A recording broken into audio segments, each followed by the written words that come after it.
It's been a while since I've been able to read, and I miss it.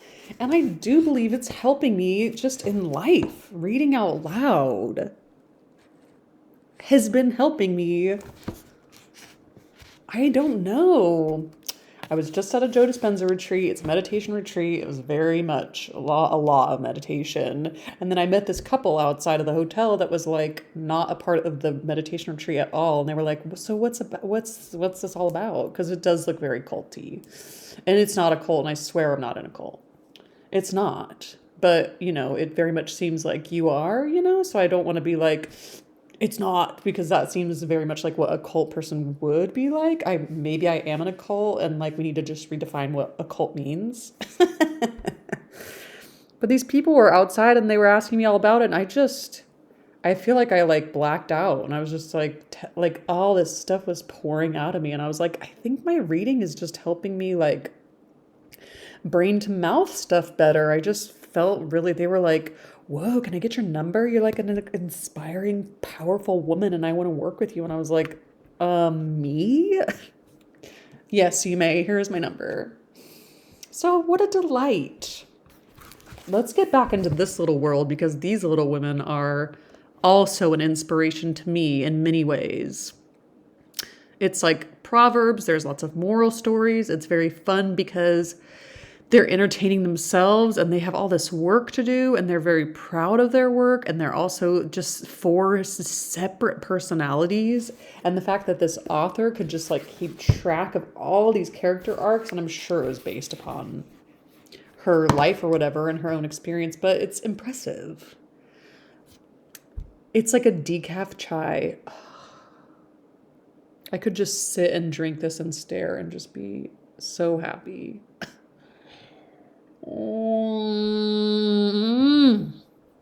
Yes. So the next chapter is called Lazy Laurence. He's proposed to Joe and she said no, and that's devastating. And Meg has really gotten through it with her husband. She is trying to be just a mom, but she's also a wife, and she's trying to do all of the mothering without letting John do any sort of fathering. So I think there's just better balance in their home now. And Marmee had to step in and be like, listen, you got to let him help. So now we're moving on to Lazy Laurence. Laurie went to Nice intending to stay a week and remained a month. He was tired of wandering about alone, and Amy's familiar presence seemed to give a home-like charm to the foreign scenes in which she bore a part. He rather missed the petting he used to receive, and enjoyed a taste of it again, for no attentions, however flattering from strangers, were half so pleasant as the sisterly adoration of the girls at home. Yes, that's right. He went abroad, and he met up with Amy, and yeah. Now they're spending a lot of time together, and it makes sense. Amy never would pet him like the others, but she was very glad to see him now, and quite clung to him, feeling that he was the representative of the dear family for whom she longed more than she would confess. They naturally took comfort in each other's society, and were much together, riding, walking, dancing, or dawdling. For at Nice, Laurie went to Nice, intending to stay. I did say Nice, and I forgot that they were in France. Okay, Nice. Yikes. Laurie went to Nice intending to stay a week and remained a month. I'm not going to start all over. For at Nice, no one can be very industrious during the gay season. But while apparently amusing themselves in the most careless fashion, they were half-consciously making discoveries and forming opinions about each other. Amy rose daily in the estimation of her friend, but he sank in hers, and each felt the truth before a word was spoken. Amy tried to please, and succeeded, for she was grateful for the many pleasures he gave her, and repaid him with the little services to whom womanly women know how to lend an indescribable charm. She's a charmer, and she's in high society, and so is he, even though he pretends not to want that. And Joe was kind of like just different enough that he was like wanting that. But I do think Amy, now that I'm reading it, I do get it. Laurie made no effort of any kind, but just let himself drift along as comfortably as possible, trying to forget and feeling that all women owed him a kind word because one had been cold to him. This is what's happening.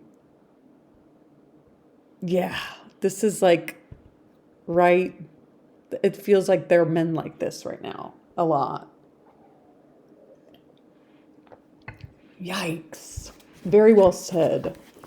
Very topical and very well said for this time.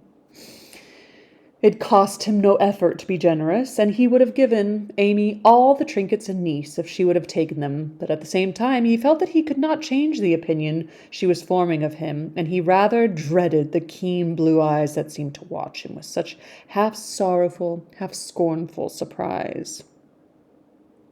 Yeah, you can tell somebody's judging you, and that makes you, like, give up hope and be like, well, yeah, I get it. All the rest have gone to Monaco for the day. I prefer to stay at home and write letters. They're all done now, and I'm going to Valrosa to sketch. Will you come? Said Amy, as she joined Laurie one lovely day when he lounged in, as usual, about noon. Well, yes, but isn't it rather warm for such a long walk? He answered slowly, for the shaded salon looked inviting after the glare without. I'm going to have the little carriage, and Baptiste can drive, so you'll have nothing to do but hold your umbrella and keep your gloves nice, returned Amy, with a sarcastic glance at the immaculate kids who were a weak point to Laurie. Then I'll go with pleasure, and he put out his hand for her sketchbook, but she tucked it under her arm with a sharp, Don't trouble yourself. It's no exertion to me, but you don't look equal to it. Laurie lifted his eyebrows and followed at a leisurely pace as she ran downstairs, but when they got into the carriage he took the reins himself and left little Baptiste nothing to do but fold his arms and fall asleep on his perch. Whoa, it's a beautiful, gorgeous rainy day, and there are bucks absolutely chasing female deer around. It's beautiful. They are violently chasing doe deers around. Okay. The two never quarreled. Amy was too well-bred. I don't like that. And just now Laurie was too lazy, so in a minute he peeped under her hat brim with an inquiring air. She answered him with a smile, and they went on together in the most amicable manner. It was a lovely drive along winding roads, rich in the picturesque scenes that delight beauty-loving eyes. Here an ancient monastery, whence the solemn chanting of the monks came down to them. There a bare-legged shepherd in wooden shoes, pointed hat, and rough jacket over one shoulder, sat piping on a stone, while his goats skipped among the rocks or lay at his feet. Meek, mouse-colored donkeys, laden with panniers of fresh-cut grass, passed by, with a pretty girl in a capeline, sitting between the green piles, or an old woman spinning with a distaff as she went. Brown, soft-eyed children ran out from the quaint stone hovels to offer nosegays or bunches of oranges still on the bough. Gnarled olive trees covered the hills with their dusky foliage, fruit hung golden in the orchard, and great scarlet anemones fringed the roadside, while beyond green slopes and cragging heights, the maritime Alps rose sharp and white against the blue Italian sky. Valrosa well deserved its name, for in that climate of perpetual summer roses blossomed everywhere. They overhung the archway, thrust themselves between the bars of the great gate with a sweet welcome to passer-by, and lined the avenue, winding through lemon trees and feathery palms up to the villa on the hill. The smell of roses in summer is a delight. And like a lemon and a rose scent together. That sounds beautiful. Every shadowy nook where the seats invited one to stop and rest was a mass of bloom. Every cool grotto had its marble nymph smiling from a veil of flowers, and every fountain reflected crimson white or pale pink roses, leaning down to smile at their own beauty. Roses covered the walls of the house, draped the cornices, climbed the pillars, and ran riot over the balustrade of the wide terrace, whence one looked down on the sunny Mediterranean and the white-walled city on its shore. Beautiful, gorgeous. This is a regular honeymoon paradise, isn't it? Did you ever see such roses? Asked Amy, pausing on the terrace to enjoy the view and a luxurious whiff of perfume that came wandering by. No, nor felt such thorns, returned Laurie with his thumb in his mouth after a vain attempt to capture a solitary scarlet flower that grew just beyond his reach. Try lower down and pick those that have no thorns, said Amy, deftly gathering 3 of the tiny cream-colored ones that starred the wall behind her. She put them in his buttonhole as a peace offering, and he stood a minute looking down at them with a curious expression, for in the Italian part of his nature there was a touch of superstition, and he was just then in that state of half-sweet, half-bitter melancholy when imaginative young men find significance in trifles and food for romance everywhere. He had thought of Joe in reaching after the thorny red rose and got pricked. Thorny red rose, for vivid flowers became her, and she had often worn ones like that from the greenhouse at home. The pale roses Amy gave him were the sort that the Italians lay in dead hands, never in bridal wreaths, and for a moment he wondered if the omen was for Joe or for himself. But the next instant his American common sense got the better of sentimentality, and he laughed a heartier laugh than Amy had heard since he came. Very symbolic, like the Joe-Laurie relationship is dead, and he got pricked by the red flower that reminded him of her. It's very symbolic. I liked that a lot. It's good advice. You better take it and save your fingers, she said, thinking her speech amused him. Thank you, I will, he answered in jest, and a few months later he did it in earnest. Laurie, when are you going to your grandfather? She asked presently as she settled herself in a rustic seat. Very soon. You have said that 12 times within the last 3 weeks. I dare say short answers have saved trouble. He expects you, and you really ought to go. Hospitable creature, I know it. Then why don't you do it? Natural depravity, I suppose. Natural indolence, you mean. It's really dreadful. And Amy looked severe. Not so bad as it seems, for I should only plague him if I went, so I might as well stay and plague you a little longer. You can bear it better. In fact, I think it agrees with you excellently. And Laurie composed himself for a lounge on the broad ledge of the balustrade. Amy shook her head and opened her sketchbook with an air of resignation, but she had made up her mind to lecture that boy, and in a minute she began again. What are you doing just now? Watching lizards. No, I mean, what do you intend and wish to do? Smoke a cigarette if you allow me. How provoking you are. I don't approve of cigars, and I will only allow it on condition that you let me put you into my sketch. I need a figure. With all the pleasure in life. How will you have me? Full length or 3/4? On my head or my heels? I should respectfully suggest a recumbent posture. Then put yourself in also and call it dolce far niente. Sweet for nothing? Italian saying that means carefree and pleasant idleness. Oh. Dolce far niente. Stay as you are and go to sleep if you like. I intend to work hard, said Amy in her most energetic tone. What delightful enthusiasm, as he leaned against a tall urn with an air of entire satisfaction. What would Jo say if she saw you now? Asked Amy impatiently, hoping to stir him up by the mention of her still more energetic sister's name. As usual. Go away, Teddy, I'm busy. He laughed as he spoke, but the laugh was not natural, and a shade passed over his face, for the utterance of the familiar name touched the wound that was not yet healed yet. Nope, not healed yet. Both tone and shadow struck Amy, for she had seen and heard them before, and now she looked up in time to catch a new expression on Laurie's face, a hard, bitter look full of pain, dissatisfaction, and regret. It was gone before she could study it, and the listless expression back again.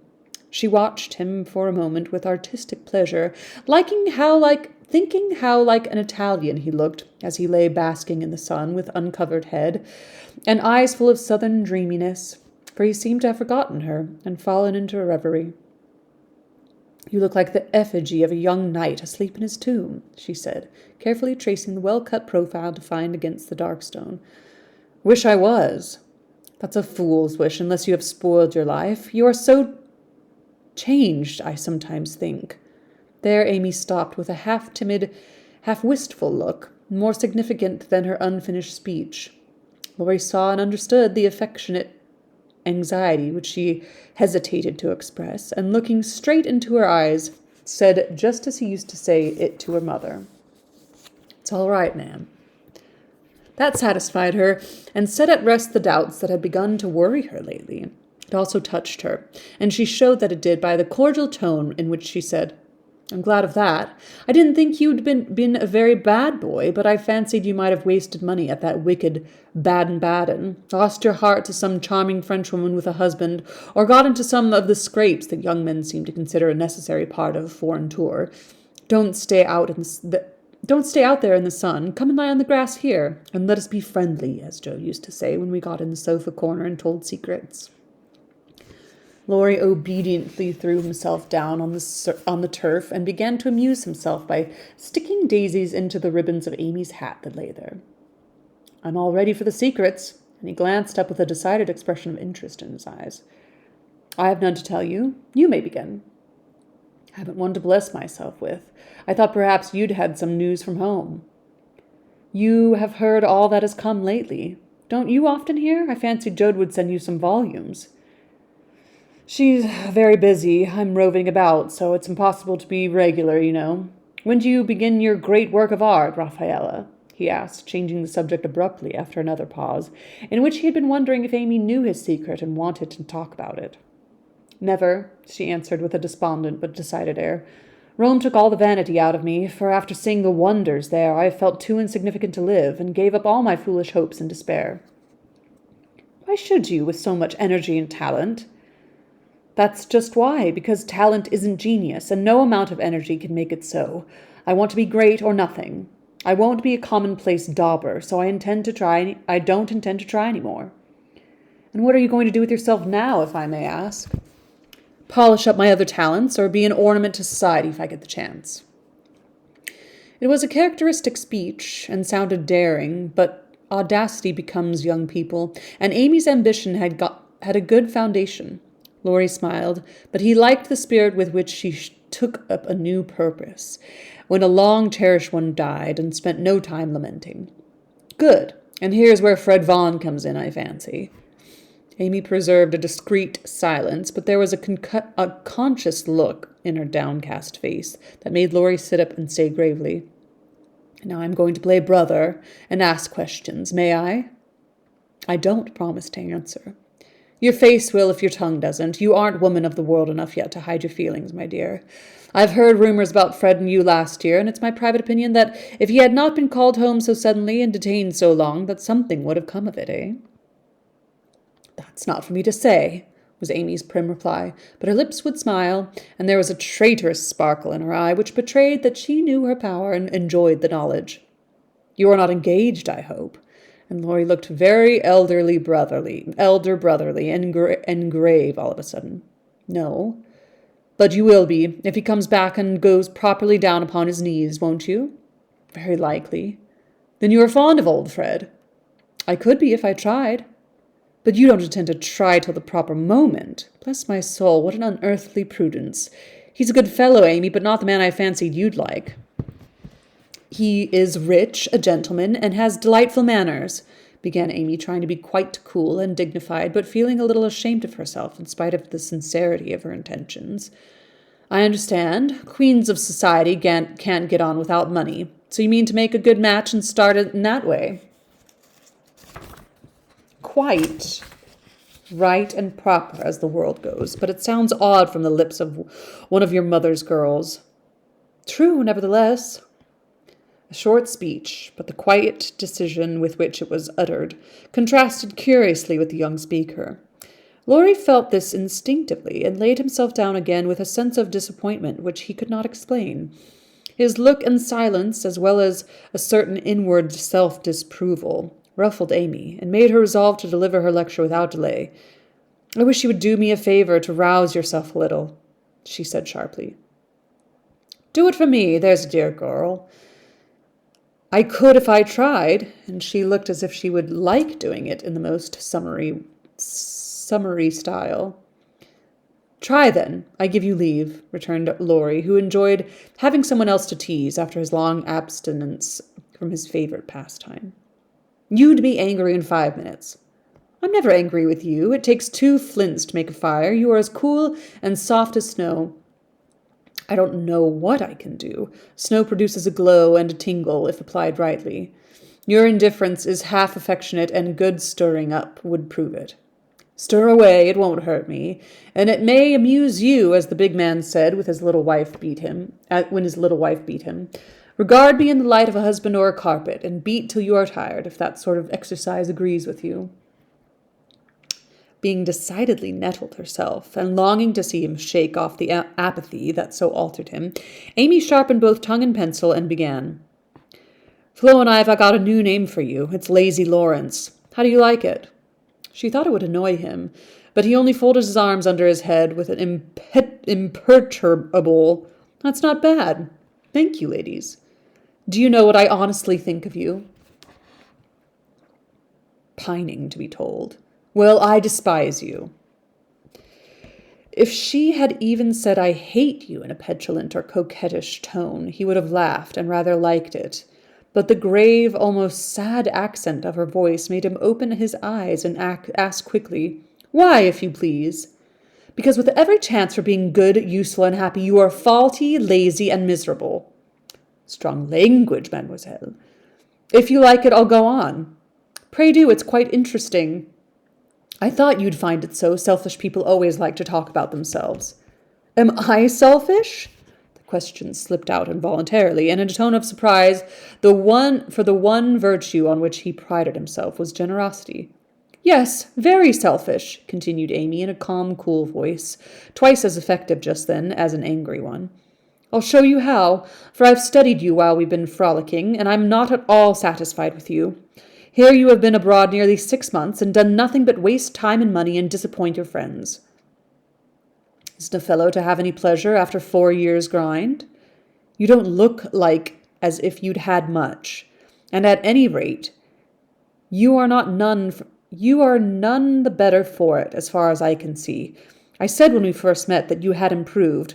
Now I take it all back, for I don't think you half so nice as when I left you at home. You have grown abominably lazy. You like gossip and waste time on frivolous things. You are contented to be petty and admired by silly people instead of being loved and respected by wise ones. With money, talent, position, health, and beauty, you like that old vanity.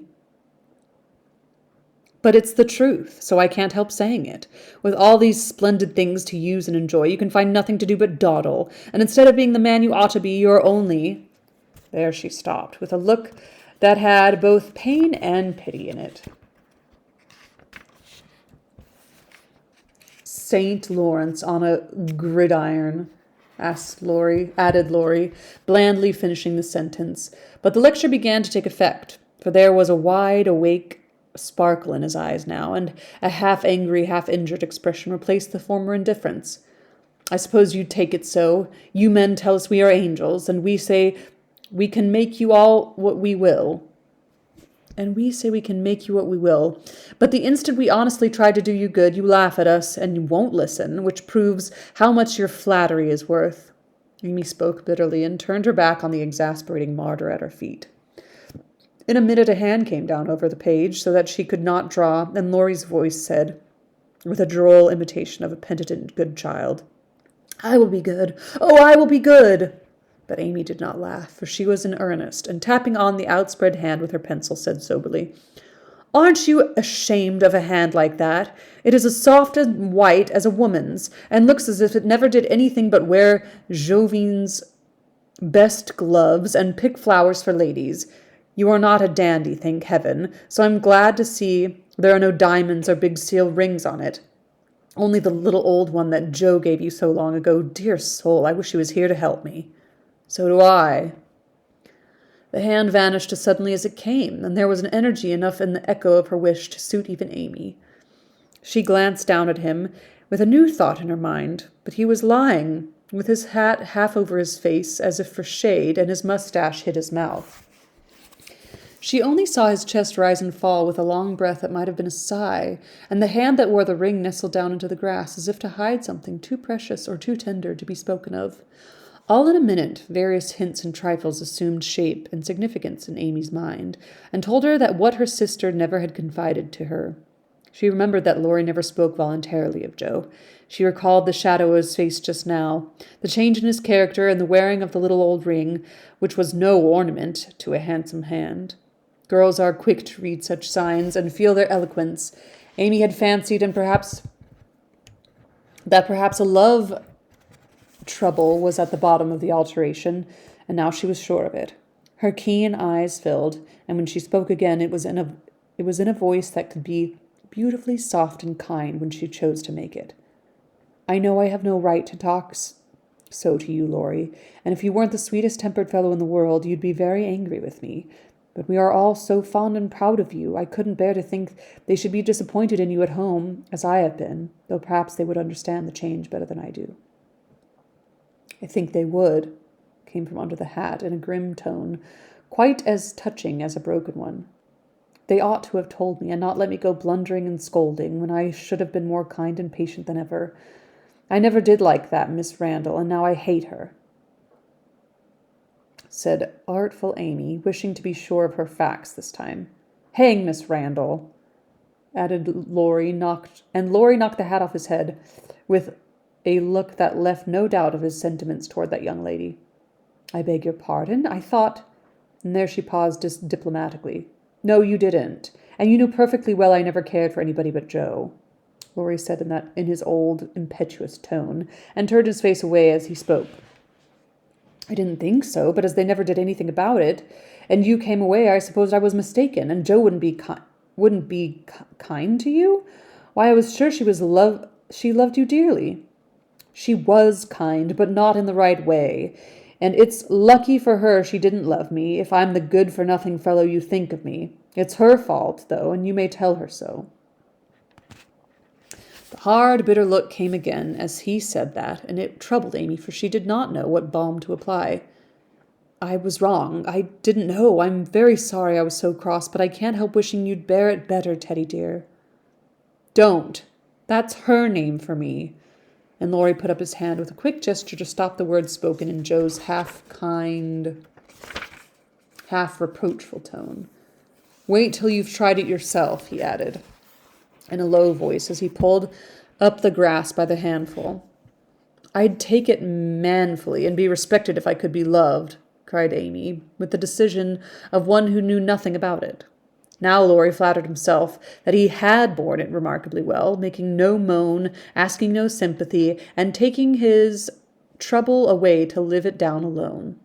Amy's lecture put the matter in a new light, and for the first time it did look weak and selfish to lose heart at the first failure, and shut himself up in moody indifference. He felt as if suddenly shaken out of a pensive dream, and found it impossible to go to sleep again. Presently he sat up and asked slowly, "Do you think Jo would despise me as you do?" "Yes, if she saw you now. She hates lazy people. Why don't you do something splendid and make her love you?" "I did my best, but it was no use." "Graduating well, you mean? That was no more than you ought to have done for your grandfather's sake. It would have been shameful to fail after spending so much time and money when everyone knew that you could do well. I did not fail, say what you will, for Jo wouldn't love me." began Laurie, leaning on his head on his hand in a despondent attitude. No, you didn't, and you'll say so in the end, for it did you good and proved that you could do something if you tried. If you'd only set about another task of some sort, you'd soon be your hearty, happy self again and forget your trouble. That's impossible. Try it and see. You needn't shrug your shoulders and think, much she knows about such things. I don't pretend to be wise, but I am observing, and I see a great deal more than you'd imagine. I'm interested in other people's experiences and inconsistencies, and though I can't explain, I remember and use them for my own benefit. Love Joe all your days if you choose, but don't let it spoil you, for it's wicked to throw away so many good gifts because you can't have the one you want. There, I won't lecture any more, for I know you'll wake up and be a man in spite of that hard-hearted girl. Neither spoke for several minutes. Laurie sat turning the little ring on his finger, and Amy put the last touches on the hasty sketch she had been working on while she talked. Presently she put it on his knee, merely saying, "How do you like that?" He looked, and then he smiled, as he could not well help doing, for it was capitally done. The long, lazy figure on the grass, with listless face, half-shut eyes, and one hand holding a cigar, from which came the little wreath of smoke that encircled the dreamer's head. "How well you draw," he said, with genuine surprise and pleasure at her skill, adding with a half-laugh, "Yes, that's me." "As you are. This is as you were." And Amy laid another sketch beside the one he held. It was not nearly done so well, but there was a life and spirit in which it atoned for many faults, and it recalled the past so vividly that a sudden change swept over the young man's face as he looked. Only a rough sketch of Laurie taming a horse, hat and coat were off, and every line of the active figure, resolute face, and commanding attitude was full of energy and meaning. The handsome brute, just subdued, stood arching his neck under the tightly drawn rein, with one foot impatiently pawing the ground, and ears pricked up as if listening for the voice that had mastered him. In the ruffled mane, the rider's breezy hair, and erect attitude, there was a suggestion of suddenly arrested motion, of strength, courage, and youthful buoyancy that contrasted sharply with the supine grace of the dolce fa niente sketch. Laurie said nothing, but as his eyes went from one to the other, Amy saw him flush up and fold his lips together as if he read and accepted the little lesson she had given him. That satisfied her, and without waiting for him to speak, she said in her sprightly way, "Don't you remember the day you played rarey with Puck, and we all looked on? Meg and Beth were frightened, but Joe clapped and pranced, and I sat on the fence and drew you. I found the sketch in my portfolio the other day, touched it up, and kept it to show you." "Much obliged. You've improved immensely since then. I congratulate you. May I venture to suggest in a honeymoon paradise that 5 o'clock is the dinner hour at your hotel?" Laurie rose as he spoke, returned the pictures with a smile and a bow, and looked at his watch, as if to remind her that even moral lectures should have an end. He tried to resume his former ease, indifferent air, but it was an affectation now, for the rousing had been more efficacious than he would confess. Amy felt the shade of coldness in his manner and said to herself, "Now I've offended him. Well, if it does him good, I'm glad. If it makes him hate me, I'm sorry. But it's true, and I can't take back a word of it." They laughed and chatted all the way home, and little Baptiste, up behind, thought that Monsieur and Mademoiselle were in charming spirits. But both felt ill at ease. The friendly frankness was disturbed. The sunshine had a shadow over it, and despite their apparent gaiety, there was a secret discontent in the hearts of each. "Shall we see you this evening, mon frère?" Mon frère, Frere? Asked Amy as they parted at her aunt's door. "Unfortunately, I have an arrangement. Au revoir, mademoiselle." And Laurie bent as if to kiss her hand in the foreign fashion, which became him better than many men. Something in his face made Amy say quickly and warmly, "No, be yourself with me, Laurie, and part in the good old way. I'd rather have a hearty English handshake than a sentimental salutations in French." "Goodbye, dear." And with these words, uttered in the tone she liked, Laurie left her, after a handshake most painful in its heartiness. Next morning, instead of the usual call, Amy received a note, which made her smile at the beginning and sigh at the end. My dear mentor, please make my adieu to your aunt and exult within yourself, for Lazy Laurence has gone to his grandpa, like the best of boys. A pleasant winter to you, and may the gods grant you a blissful honeymoon at Valrosa. I think Fred would be benefited by a rouser. Tell him so with my congratulations. Yours gratefully, Telemachus. Good boy, I'm glad he's gone, said Amy with an approving smile. The next minute her face fell as she glanced about the empty room, adding, with an involuntary sigh, Yes, I am glad, but how I shall miss him. Are we supposed to know who Telemachus is? I don't know. So many things. Help. Telemachus is a book character from the Odyssey. Prominent figure in both Greek mythology and Roman history. In Homer's Odyssey, Telemachus is the son of Odysseus and Penelope, an essential character. The story follows his journey from a passive young man to adulthood, and his father is Odysseus, who has been missing for Trojan War. Telemachus faces over 100 suitors who have invaded his home and are courting his mother. Whoa. Lazy Laurence. Next chapter is called Valley of the Shadow. I'm going to cry. Join me next time. We'll see what happens. All right. I got honey on my face. Happy reading to you all. Let me know what you're reading, just so I know. I'll have to put, sometimes I put things on my list, but other times it's just like, there's so many lists, you know? But here we are. But I just love to have a little interaction, hear what people are reading, what sounds interesting. Join me next time for the next chapter of this beautiful, lovely, sweet little book. Happy reading and ta-ta!